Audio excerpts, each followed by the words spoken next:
Povo abençoado, mais uma vez, paz do Senhor Jesus. Todos bem? Queria hoje fazer menção aqui, apresentar o meu pastor presidente da nossa igreja, que está aqui, que por acaso também é o meu Senhor Pai. Fica de pé, pastor presidente João Luiz. Isso. E juntamente com a minha mãe, né, minha progenitora, que vocês viram cantando aqui no tenor, né? Vocês vão observar isso aí? Deus abençoe, pai, Deus abençoe, mãe. Uma honra sempre estar com vocês. E aqui tem um povo abençoado, viu, irmãos, da nossa igreja. E eu sou muito feliz. E eu queria parabenizar o Ministério de Música. A maioria são alunos nossos, né? Queria parabenizar vocês, Ministério de Música da Igreja Alpha Music, que nós começamos hoje 8h30 da manhã a Escola Bíblica Dominical, 10 horas o nosso culto de louvor e adoração, culto da família em nossa igreja. Acabou o culto, temos ali umas irmãs que trabalham na cozinha que eu nunca vi uma mão tão abençoada como essas. Irmã Adriana e irmã Daiane que está ali, levanta a mãozinha ali, gente. A irmã Adriana tem uma empresa, na arte da cozinha, Tri Arte na Cozinha. É isso? Fizeram um almoço pra gente. E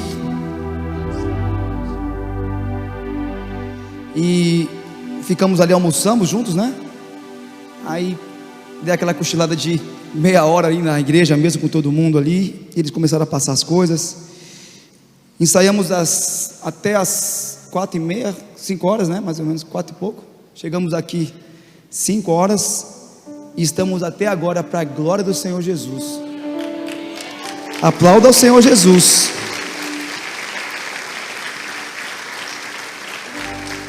Então de parabéns, estão quase lá, viu? Não estão ainda lá não, mas estão quase. E se vocês quiserem culpar alguém, culpe meus pais, que me criou dentro da igreja. Nós chegamos aqui numa família simples de São Paulo, 5 filhos, né? E década de 80, tempo de muita escassez, mas os nossos pais, meu pai recém-convertido, deixou a noite, que era músico de noite, experimentou tudo que não presta na noite. Deus o salvou, o limpou dos vícios, entregou a minha mãe, que é a mulher mais bonita né, para ele e para mim também, né, minha rainha, e criou os 5 filhos na igreja. Então, segunda-feira à noite, igreja. Terça-feira à noite, igreja. Quarta-feira, ensaio do coral. Terça-feira era culto de doutrina. Quarta-feira era ensaio do coral, igreja. Quinta-feira, culto público, igreja. Sexta-feira, igreja. Sábado, ensaio dos jovens à tarde. À noite tinha culto, alguma coisa. E domingo de escola bíblica dominical. E era assim a semana toda. Fomos todos na casa do Senhor. E graças a Deus, Deus tomou um para si. E está aqui minhas irmãs. Ó, levanta aí aqui, Tereza. Isso. Irmã Rô, irmã Daniela, que está ali com o bebê ali, ó. Isso. E minhas irmãs, apesar de sairmos de uma vida muito escassa, da simplicidade da vida, Deus abençoou meu pai. Ele estava contando testemunho hoje. Todos os filhos se formaram e Deus prosperou muito a nossa família. Porque quando você faz uma aliança com o Senhor, você vai ter que lembrar que não vive mais você, mas Jesus vive em você. E louvado seja Deus por isso. Aí em janeiro tem uma fériasinha, né, de uns 15 dias da igreja. A gente dá um time na igreja 15 dias, o povo viaja. Segunda quinzena nós voltamos e aí começa de novo para a glória do Senhor Jesus, porque Ele é bom e as suas misericórdias são eternas. Amados, eu não apresentei a minha digníssima esposa, né, que está ali com o meu bebê ali, que quando chega na igreja ele tem um sonífero, ele dorme mesmo, né? Levanta a mão aí, digníssima, minha esposa. Isso. E irmãos, nós fazemos um trabalho voltado para a música. Nós temos um centro cristão de formação musical. Estou falando aqui porque me deram permissão para isso. Nós temos um centro cristão de formação musical. E a nossa escola, Deus nos abençoou tem nos abençoado muito, né? Estamos aí com 270, quase bastante alunos para a glória do Senhor. Temos 2 unidades, uma aqui no Sesc Interlagos e uma lá no Trevo da Sabará. E nós temos aula de instrumentos diversos lá, diversos. Se você deseja aprender, estudar, nós temos um método de nível superior.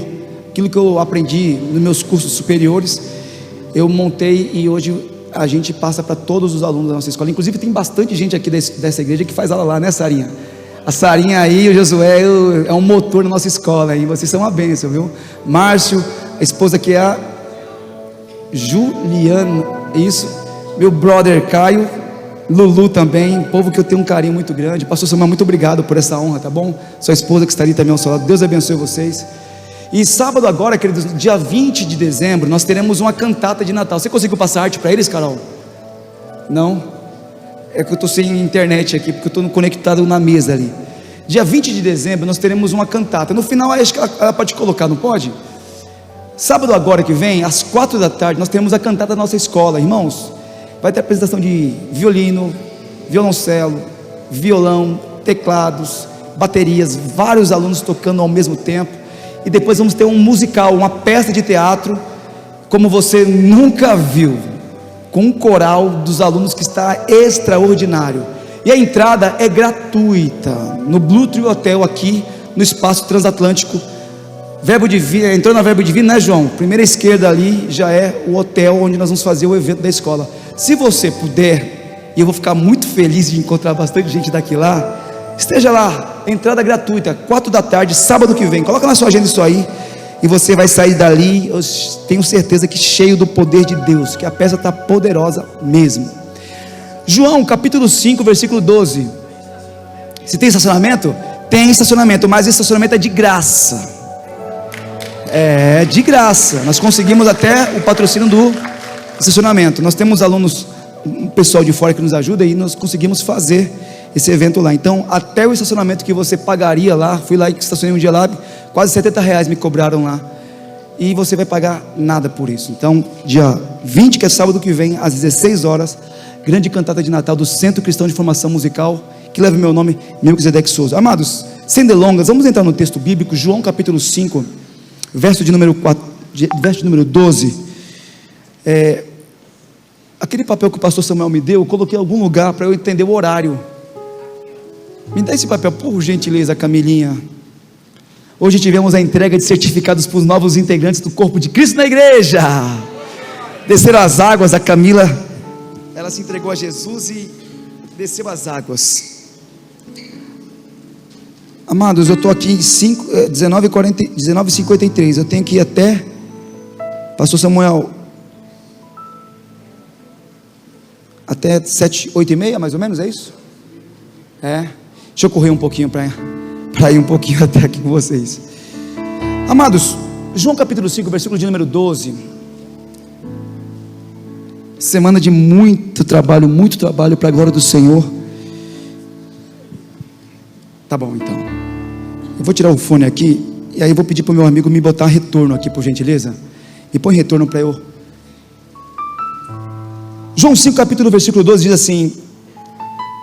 Eu vou pedir para o meu amigo da mídia, lá na nossa igreja, tem uma conexão muito forte com o pessoal da mídia lá, que fica, toda vez que soltar um texto, joga o texto na tela para o povo, para a gente, então, embasar com bastante firmeza a pregação da palavra. Diz assim o capítulo 5, versículo 12, diz: perguntaram-lhe, pois, quem é o homem que te disse, toma o teu leito e anda? O que disseram? Quem é o homem que te disse, toma o teu leito e anda? Repita comigo: quem é o homem que te disse, toma o teu leito e anda? Amados, o texto que nós oraremos faz menção de uma cura no tanque de Betesda. Os irmãos também bem sabem que aquele tanque, de certo em certo tempo, o anjo descia, segundo a cultura, movia as águas, e o primeiro que ele descia aquele tanque, ele era curado. E Jesus, ele aparece na história do tanque de Betesda para mostrar o seu poder, que ele não depende de tempo, hora local para realizar um milagre, porque ele é poderoso. Então ele mostrou que podia oferecer cura a qualquer um, em qualquer tempo. Então essa passagem ela fala dessa cura maravilhosa desse homem que estava paralisado.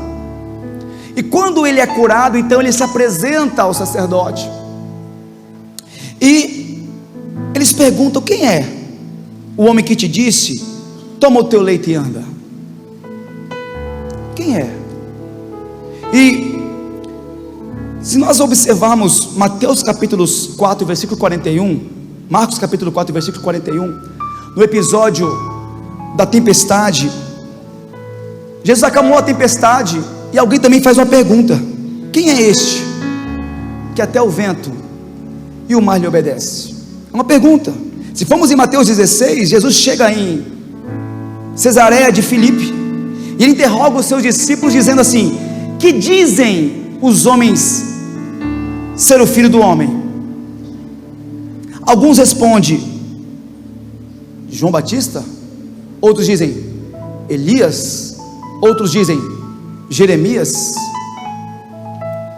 É uma pergunta. E aqui nós temos uma lição importante, que não adianta nós termos o conhecimento de Jesus somente no campo religioso, intelectual, e não termos profundidade com Ele.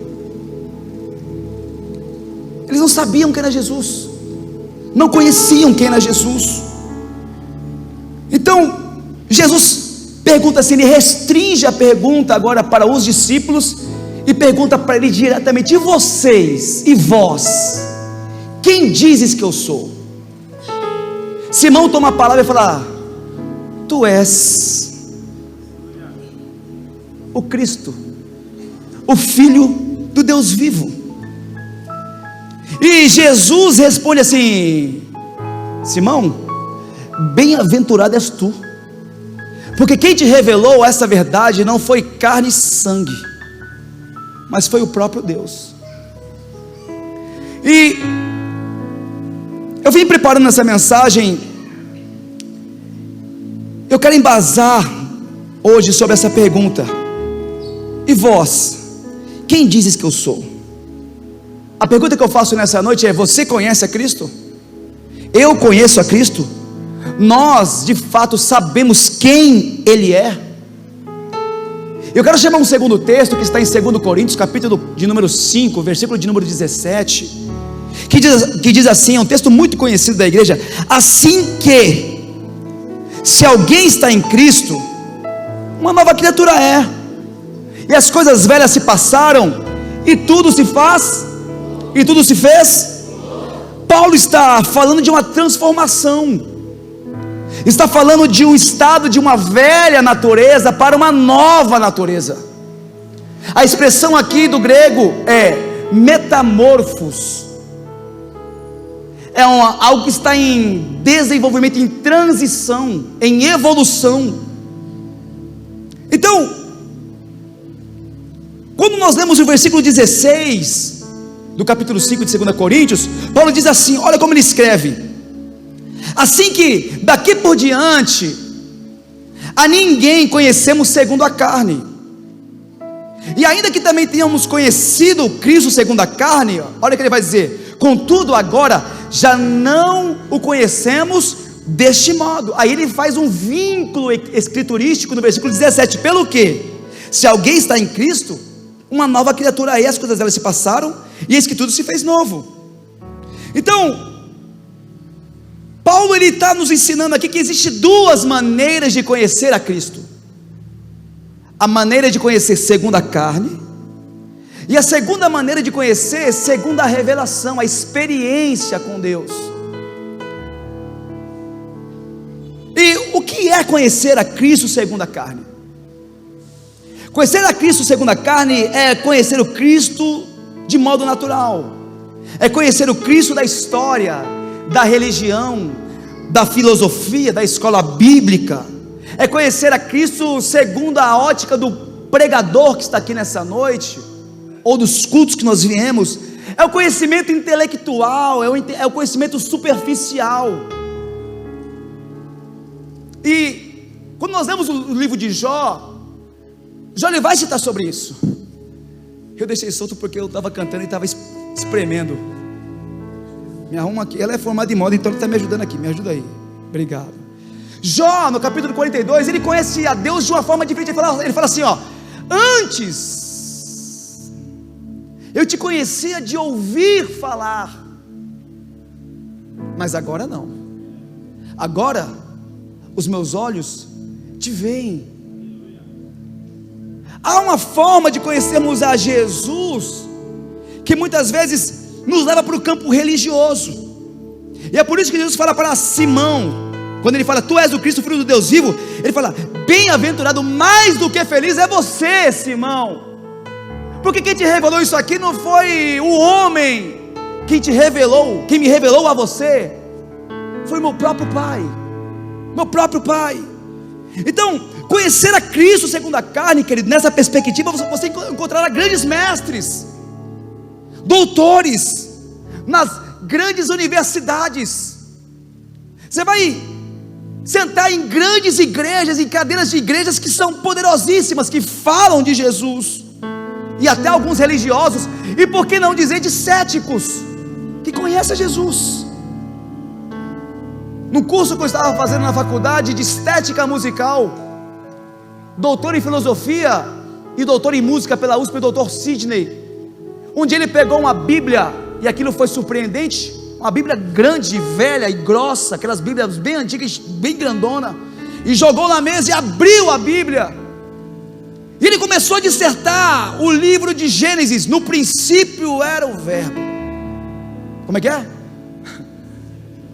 No princípio criou Deus os céus e a terra. Ele começou a dissertar o Gênesis. Irmão, foi me subindo um arrepio no meu corpo. Eu falei: mas esse cara tem um poder de eloquência muito grande. E eu esperando acabando a aula para perguntar de qual igreja que ele era. E quando acabou a aula, eu falei: doutor, vem cá por gentileza, eu sou cristão, graças a Deus, eu queria saber qual é a igreja que o senhor frequenta, porque o senhor fala a Bíblia com um poder de oratória excelente. Ele falou: mas eu não sou crente, eu sou ateu. E é por isso que o nosso pastor fala: muito cuidado com o negócio de emocionalismo no culto, arrepio, porque nem tudo é o poder do Espírito, às vezes é a emoção do homem. E aquilo me diz, caramba, o cara falando desse jeito, eu sou ateu. Conhecer a Cristo do campo de vista intelectual. Mas Paulo está dizendo que existe uma outra forma de conhecer a Deus que não seja segundo a carne, uma outra forma de conhecer a Deus, a Jesus, que não seja no conhecimento intelectual. Está dizendo que existe a forma de conhecer a Cristo que só pode ser conhecido pela revelação de Deus, que apresenta a Cristo a nós e nos causa transformação de vida.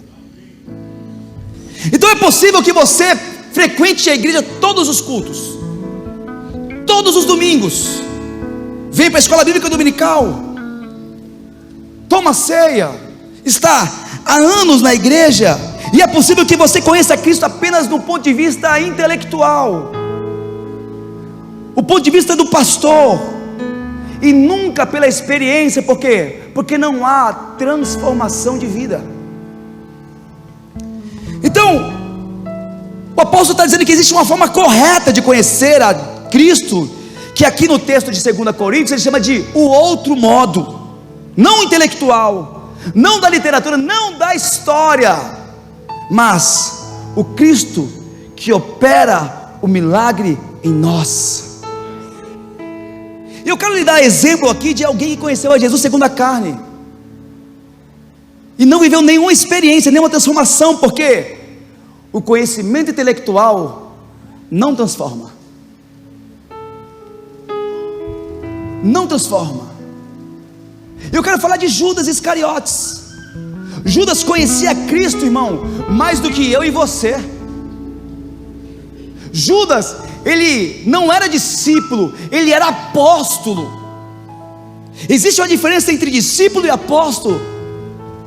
Os discípulos é os que aprendiam de Jesus. Os apóstolos aprendiam com Jesus. Os discípulos estavam presentes na hora do milagre, dos sermões, e Judas estava nisso, e ele convivia com Jesus, ele comia com Jesus, ele dormia com Jesus, ele viajava com Jesus. Judas, se tivesse aqui com a sua experiência, ele conhecia Jesus mais do que eu e você. Além de ser apóstolo, Judas era da família de Jesus. A palavra Judas é uma variante grega da palavra Judá, a origem da tribo de Jesus. Jesus é o leão da tribo de Judas Iscariotes. A palavra Quiriote é uma palavra que significa nascido em Quiriote. Quiriote era uma tribo, é uma cidade da tribo de Judá. Então, isso está registrado em Josué capítulo 15, versículo 21. Então tudo indica que Judas, além de ser apóstolo, ele também tinha um grau de parentesco com Jesus. Era patrício. Além de ser apóstolo e da mesma linhagem de Jesus, da mesma família de Jesus, ele tinha uma função que hoje não se entrega para qualquer pessoa. Judas cuidava da gestão financeira do ministério de Jesus. Ele cuidava da área financeira, responsável por essa gestão no ministério de Jesus.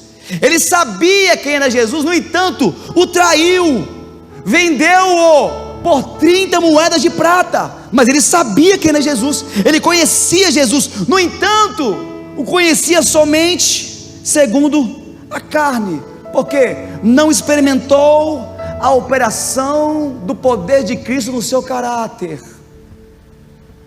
É importante lembrar disso, porque as pessoas falam: poxa vida, Judas foi predestinado a ir para o inferno? Aí eu fiz uma pergunta, alguém me fez essa pergunta na igreja: Judas foi escolhido para ir para o inferno?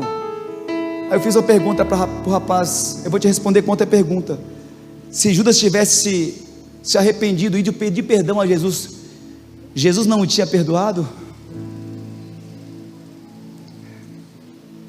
Ele conhecia, porém o traiu. E as pessoas falam: não, mas aquilo foi uma fraqueza. Não, a Bíblia diz que ele já vinha tramando com o sinédrio há tempos para entregar a Jesus. Até porque Jesus, quando chega naquela noite, ele fala: o que você tem de fazer, faça depressa. Ele já tinha armado um plano para trair o mestre. Ele já tinha um histórico de desvio de conduta,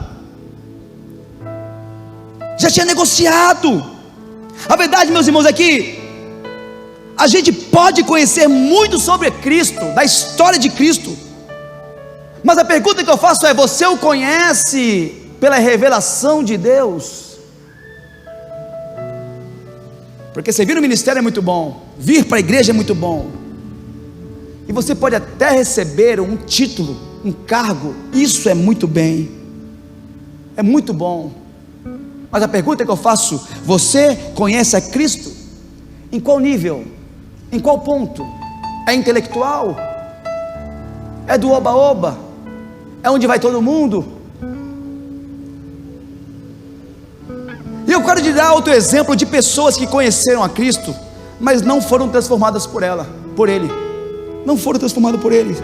Os seus irmãos. A Bíblia vai dizer que os seus irmãos não criam nele. Nós temos uma certa dificuldade de ouvir isso, que Jesus tinha irmãos, por causa da tradição católica, que acha que Maria foi virgem para sempre. E a Bíblia diz que Jesus teve irmãos, carnalmente. José se deitou com Maria e teve filhos. Então, Jesus tinha irmãos. E o interessante é notar que quem conhecia mais Jesus do que os seus irmãos? Quem? A infância, o despertar da puberdade, da adolescência, estavam junto com Jesus, criado na mesma casa, com a mesma cultura, com a mesma fé, com a mesma crença. Mas nós entendemos que até o Calvário os seus irmãos não acreditavam no Jesus. Se nós lemos João capítulo de número 7, vai dizer o quê? Capítulo 7, versículo 3, põe para a gente por gentileza. João capítulo 7, versículo 3, diz assim, disseram-lhe pois seus irmãos, sai daqui e vai para a Judéia, para que também os teus discípulos vejam as obras que fazes. Versículo 4 por gentileza. Porque não há ninguém que procure ser conhecido, que faça coisa alguma em oculto. Se fazes essas coisas, manifesta-te ao mundo. Versículo chave, porque nem mesmo os seus irmãos criam. Quem mais conheceu Cristo do que os seus irmãos? Mas a experiência não foi o suficiente, não até o Calvário. Nós temos um escritor brasileiro famoso no campo da psiquiatria, da neurologia, que ele resolveu pesquisar sobre Jesus. Na ideia dele era: eu vou desvendar o mito. Ele diz no seu escrito que ele começou a pesquisar sobre Jesus, e ele escreve uma frase linda. Ele fala: ninguém pode conhecer Jesus e não ser tocado por ele. Esse escritor era ateu. Ele falou: pesquisei, busquei, mas eu fui tocado por ele, e eu fui transformado por ele, eu fui mudado por ele, e me converti a ele. Aleluia! Você conhece a Cristo? Ele transforma a sua vida. Você tem experiência com Cristo que gerou algum tipo de mudança na sua vida, no seu caráter, na sua história? Porque não basta você ter um Cristo na parede, naquele quadro. Fui numa visita na casa de uma irmã, cheguei lá, tinha um quadro, um coração bem bonito no peito de Jesus, ele com a coroa bem ensanguentada, com a cara de triste, de morto, e estava uma confusão terrível, e no quadro estava assim: Jesus habita nesta casa. Eu perguntei: Jesus habita nessa casa?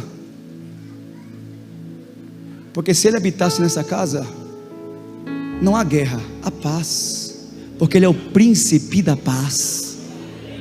Você conhece a Cristo? Você conhece a Cristo? Então o quadro não indica que Jesus habita naquela casa. O quadro, não adianta você tê-lo amarrado na sua corrente, na camisa, na sua tatuagem. O verdadeiro conhecimento de Cristo mostrará que o Filho de Deus vive e habita dentro de nós. E quando Ele vive e habita dentro de mim, ou de eu e você, então há uma transformação acontecendo todos os dias. E essa operação é pelo Espírito Santo. Olha o que João diz, capítulo 16, versículo 7: todavia digo-vos a vós a verdade, que vos convém que eu vá, porque se eu for, o Consolador não virá. Se eu não for, o Consolador não virá. Quando eu for, vou-lo enviarei, e quando ele vier, ele convencerá vocês do pecado, da justiça e do juízo. Toda a operação do Espírito Santo se diz respeito à obra de Jesus. Você conhece a Cristo? Ou será que conhecemos a Cristo somente no campo da intelectualidade, da filosofia? Porque quem conhece a Cristo somente no campo da ideia, não se estabelece na fé. Qualquer ventania derruba, qualquer coisinha vai embora. Porque se alguém está em Cristo, uma nova criatura é. Aleluia! E eu quero te dar exemplo de pessoas que conheceram a Cristo, e esses que conheceram a Cristo de outro modo. E eu quero começar falando sobre Paulo, porque se há uma pessoa que conheceu a Cristo desse outro modo, profundamente, é o jovem Saulo. Saulo era uma autoridade nas Escrituras. Saulo conhecia da lei. Saulo foi instruído aos pés do maior mestre do seu tempo, doutor Gamaliel.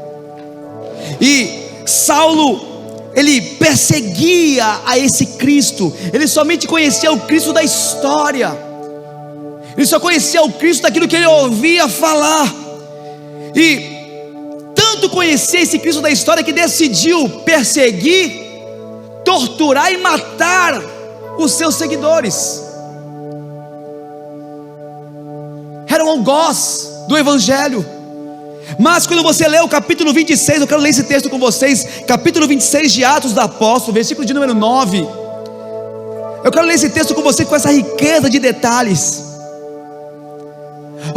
Olha como Paulo vai trazer a nós detalhadamente o processo da sua conversão. Olha como ele fala: bem tinha eu imaginado que contra o nome de Jesus Nazareno devia eu praticar muitos atos, do outro modo, o que também fiz em Jerusalém, e havendo recebido a autorização dos principais sacerdotes, encerrei muitos dos santos nas prisões, e quando os matava, eu dava o meu voto contra eles, castigando-os muitas vezes por todas as sinagogas, os obriguei a blasfemar, e enfurecido demasiadamente contra eles, até nas cidades estranhas os persegui, sobre o que indo eu a Damasco com poder e comissão dos principais sacerdotes, ao meio-dia, ó rei, eu vi no caminho uma luz do céu,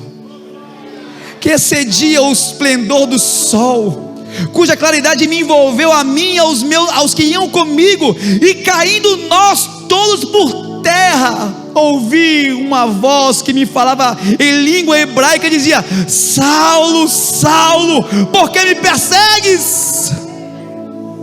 Duro é contra ti recalcitrar contra os aguilhões. E disse eu: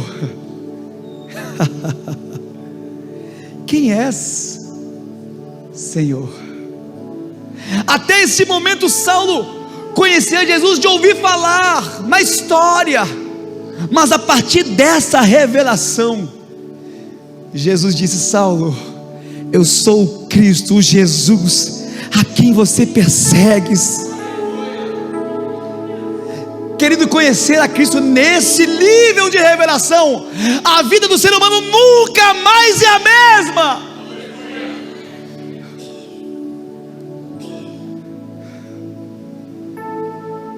Oh, aleluia. Conhecer a Cristo nesse nível, há uma transformação na tua história. O homem que roubava, deixava de roubar, deixa de roubar. O prostituto, o adúltero, nunca mais volta para a lama, porque esta revelação vai transformar o teu caráter no caráter de Cristo. Pastor, aqui meu pai tocava na noite, usava droga, e quando foi perto dele se converter, ele contando com as suas palavras, disse que o próprio usuário de droga junto com ele começou a pregar: ei João, esse lugar não é para você não, João, isso aqui não é para você. E o pastor foi usar a droga não causou efeito, mas as palavras daquele drogado fez efeito. E o homem que estava com a vida fadada ao fracasso, abandonado por toda a sua família, sem pai, jogado na rua, encontra Jesus, deixa de tocar no mundo e agora serve na casa do Senhor. Oh, aleluia, querido. Conhecer a Jesus pela experiência tem que causar transformação nas nossas vidas. Tem gente que vem para a igreja há anos. Pastor Samuel, você vê a pessoa e aconselha de novo, aconselha de novo. A impressão que eu tenho é que as pessoas, elas vêm para a igreja para tirar o peso da consciência. Deixa eu ir lá para deixar a minha paga da semana. Aí vem no domingo, depois volta depois de não sei quantos tempos. Aí vem para tirar o peso, porque volta para o pecado. Deus não causou a transformação da revelação na vida dele. A pergunta que eu faço para você nessa noite é: você conhece a Cristo pela revelação de Deus? Conhecemos a Ele? Aí Paulo, depois de convertido, olha como muda. Gálatas capítulo 2, versículo 19 diz: pois por intermédio da lei eu morri para a própria lei. O outro modo, o modo da carne, com o propósito de viver tão somente para Deus. Versículo 20: fui crucificado juntamente com Cristo, e desse modo já não sou eu quem vive, mas Cristo vive em mim. E essa nova vida que agora eu vivo no corpo, vivo-a exclusivamente pela fé no Filho de Deus, que me amou e se sacrificou por mim. Gálatas capítulo 6, versículo 17: desde agora, olha, para quem perseguia, mudou, não mudou? Ninguém me inquiete, porque eu trago no meu corpo as marcas do Senhor Jesus. Não é o conhecimento intelectual que te torna um cristão genuíno. O conhecimento intelectual te leva para a igreja e você cumpre tabela, mas quando acaba o culto, você volta para a mesma velha vida. Não conheceu a Cristo pela revelação. Mais um exemplo de quem conheceu a Cristo deste outro modo: Tiago, o irmão de Jesus. Tiago não cria em Jesus. Nós lemos agora há pouco em João capítulo 7, versículo 3 ao 5. Eles consideravam, os irmãos de Jesus consideravam ele como um louco, como um aluado, um desvairado. Não criam no ministério de Jesus. Entretanto, depois da ressurreição de Cristo, Jesus aparece para Tiago, e a Bíblia diz isso. Gálatas capítulo 1, versículo 19. 1 Coríntios capítulo 15, versículo de número 7. Depois foi visto por Tiago, depois por todos os apóstolos. Gálatas capítulo 1, versículo 19. Eu não via nenhum outro dos apóstolos senão a Tiago, irmão do Senhor. Você não vai encontrar Tiago no ministério de Jesus. Os 3 anos, você não encontra. Você não encontra Tiago exercendo nenhuma função no ministério de Jesus. Mas a Bíblia vai dizer que Jesus teve um encontro com ele. Eu não sei como foi esse encontro, mas que houve transformação, houve. Ele escreve até uma carta, se torna até um apóstolo. Já imaginou como é que foi isso? Domingo de manhã, a morte de um irmão ou de um filho. Quem passou por isso, nós passamos, sabe como isso dói por muito tempo. A casa de Maria estava de luto, a mãe estava chorando muito. Vou conjecturar aqui que eu posso, tá, irmãos? Maria chorando: meu filho morreu de forma mais miserável, maldita, na cruz. Aquela choradeira no meio da casa.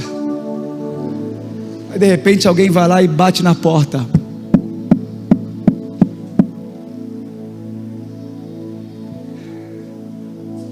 Tiago vai abrir a porta. Quando ele olha, Jesus, então é verdade? Então é verdade a profecia?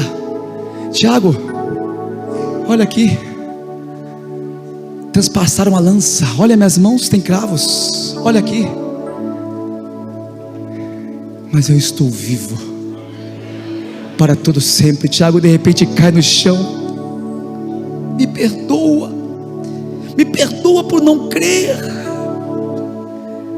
E a partir daquele momento que Tiago viu a Jesus ressurreto, teve a sua vida transformada.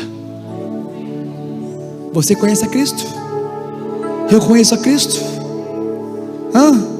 A pergunta sem graça que eu quero fazer: quanto tempo você frequenta a igreja, ou as igrejas, e nada mudou? Irmãos, uma vez uma pessoa me ligou, pastor Samuel: irmão, eu quero congregar na sua igreja. Aí começou a bater um papo comigo no telefone. Falei: poxa, que bênção, né? A gente gosta de receber novos membros, ainda mais nossa igreja que é bem pequena. Irmão, você vem para cá com quantas pessoas? Eu tenho 5 filhos. Eu falei: nossa, a igreja vai encher. E aí comecei a conversar com ele no telefone, irmãos. E ele começou a falar muito mal da igreja que ele estava vindo. Eu falei: irmão, peraí, deixa eu perguntar para o irmão uma coisa. Quantas igrejas o irmão já congregou? Irmão, sem brincadeira, ele começou a fazer a conta. 1, 2, 3. Quando chegou eu falei: 9 igrejas? Que eu lembro é 9. Eu falei: irmão, deixa eu fazer uma pergunta, não me leve na ignorância, por favor.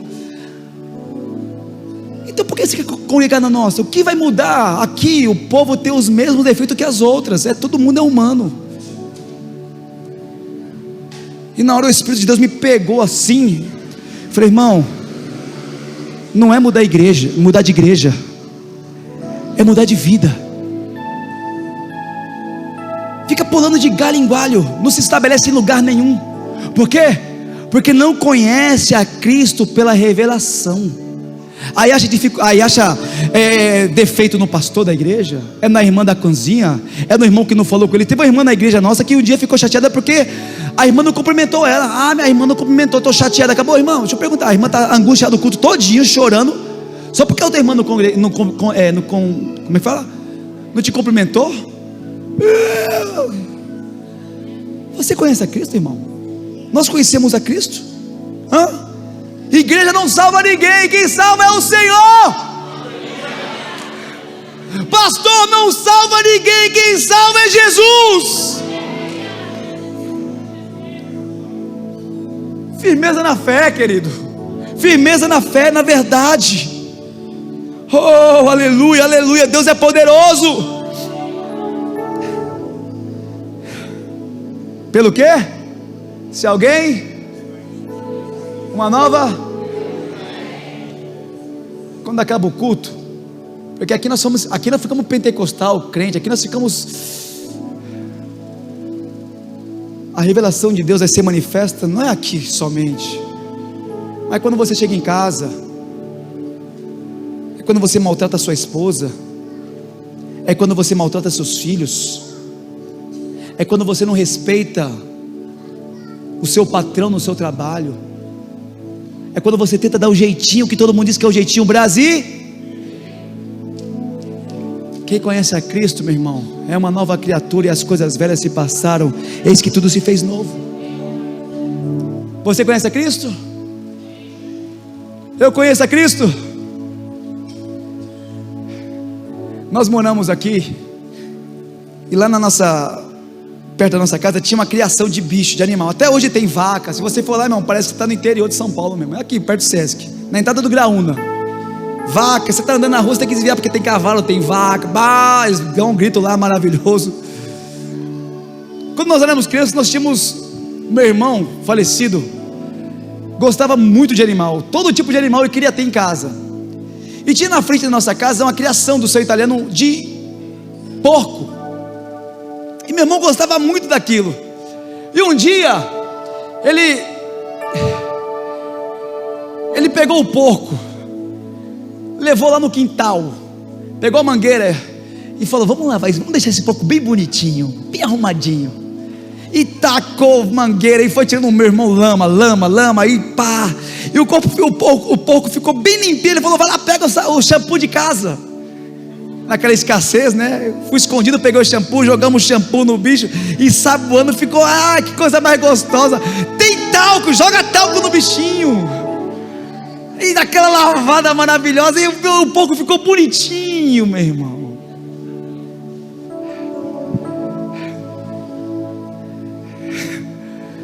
Aí brincamos com o porco, e daqui a pouco vamos soltar o porco de novo. Para onde o porco voltou? Para onde o porco voltou? Quem não conhece Jesus é como o porco, sempre volta para a lama. Mas quem está em Cristo, uma nova criatura é, e as coisas velhas se passaram, e eis que tudo se fez. Tudo se fez. Oh, querido, tem pessoas aqui nessa noite com vícios ocultos. Agora eu estou pelo Espírito, e você não consegue se conter.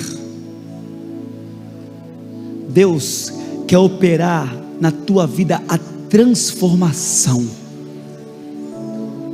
Você sabe o que eu estou falando.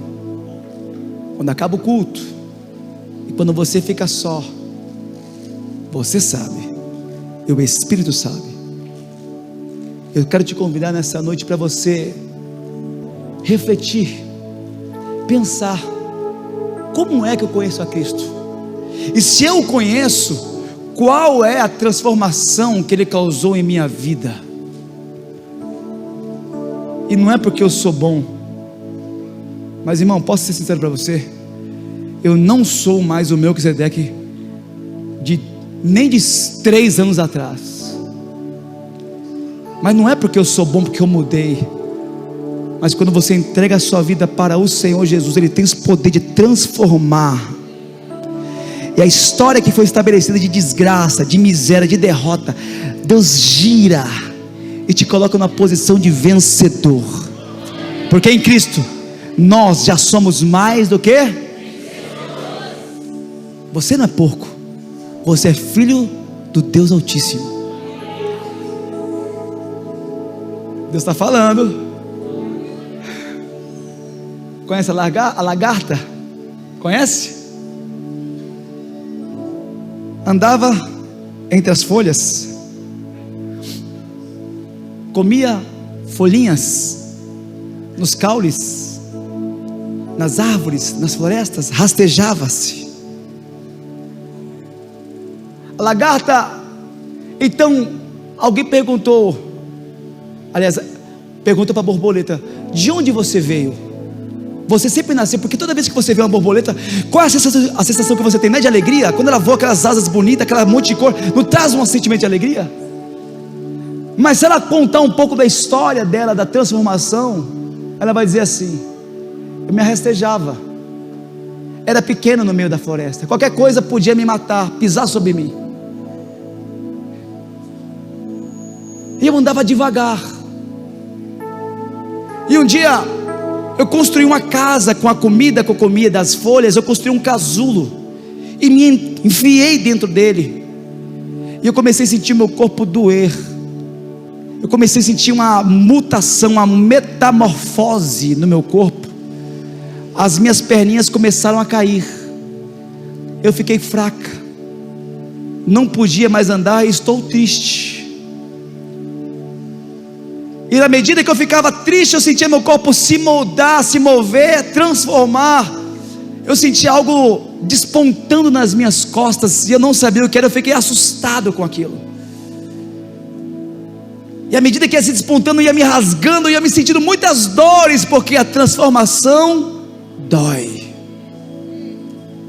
E eu fui me sentindo aquelas dores, e aquele negócio crescendo atrás de mim. Eu estava dentro de um casulo, de repente o casulo explodiu, e o sol bateu dentro daquele casulo e secou aquele casulo. E eu falei: eu nunca mais vou poder me mover. Mas de repente eu senti que as minhas começou a se mover, e eu devagarzinho comecei a me mover, e de repente eu comecei a subir.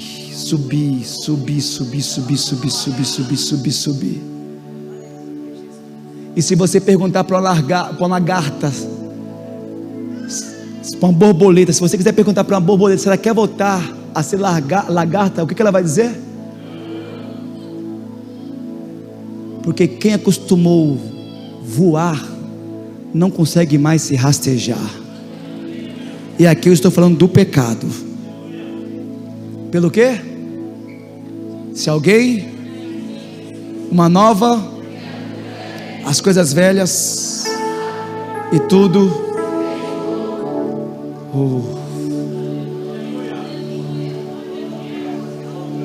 Ei, passado é passado mesmo, ficou.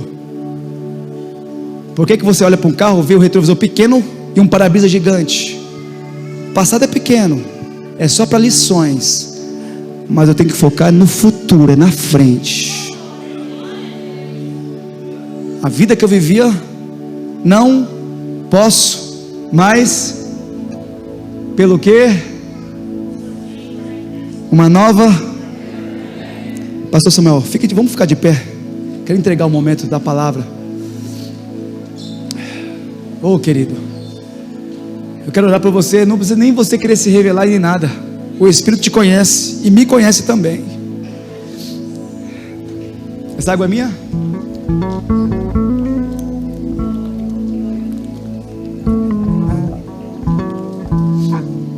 Quem conhece a Cristo não é mais a mesma pessoa. E você já experimentou a transformação de Deus na sua vida? Zaqueu, desce depressa. Hoje eu vou entrar na tua casa. Mas eu sou ladrão, eu cobro imposto sobre imposto das pessoas. Mas eu vou entrar no teu lar hoje. E Jesus entra na casa de Zaqueu, e quando Jesus entra numa casa, nunca mais aquela casa é a mesma. Ele fala: Senhor, se eu roubei pessoas, eu hoje vou restituí-los 4 vezes mais. Porque se alguém está em Cristo, uma nova criatura é. Ei, irmão, está chegando o final do ano. Tudo bem que para Deus não existe Cronos, é Kairos, né? Mas vamos refletir. 2026 está chegando. Vamos buscar essa experiência espiritual. E você vai ver que a sua vida vai ser transformada. Oh, aleluia. Eu quero orar. Pastor, posso orar? Curva sua cabeça. Oh, Senhor, há pessoas que entraram aqui que nunca experimentaram a operação do milagre de Jesus em sua vida. Pessoas que vêm à igreja há anos, mas a natureza ainda é a velha natureza. A vida não consegue ir para frente, fica girando em círculos. Oh Deus, tenha misericórdia. Oh Pai, se essa pessoa está orando agora neste momento, pedindo ao Senhor para uma revelação, para uma experiência poderosa com Jesus, se manifeste a ela. Oh Senhor, quantos pecados ocultos na tua casa, no altar, na nave da igreja, pessoas que não conseguem se desvincular do seu passado. Oh Senhor, opera a revelação de Cristo nessa vida, nessa noite. Por favor, Deus, transforma, porque quando o Senhor entra na vida de um homem, a vida dessa pessoa jamais é a mesma. Quantos testemunhos, quantas vidas transformadas. Aliás, não há psiquiatria, não há psicologia, não há nada que consiga transformar tanto o homem como a tua palavra. A tua palavra é a luz para os nossos caminhos. E o salmista diz: escondi a tua palavra no meu coração para não pecar contra ti. Que caia sobre nós o teu temor nessa noite. Que caia o teu temor sobre o teu povo nessa noite. E Pai, por favor, Senhor, revela-se a esse homem, a essa mulher, a esse jovem, a essa jovem nessa noite, pela revelação do teu poder. Porque quem experimenta o Senhor, Senhor, nunca mais é o mesmo. Nunca mais é o mesmo. A inveja fica para trás, a fofoca fica para trás. Meu Deus, o desejo pela fama, pela riqueza não mais domina o ser humano, mas nós levamos as marcas de Cristo em nossas vidas. Por favor, Senhor, por favor, transforma-nos pela tua palavra. Oh Deus, estamos chegando ao final deste ano, Pai.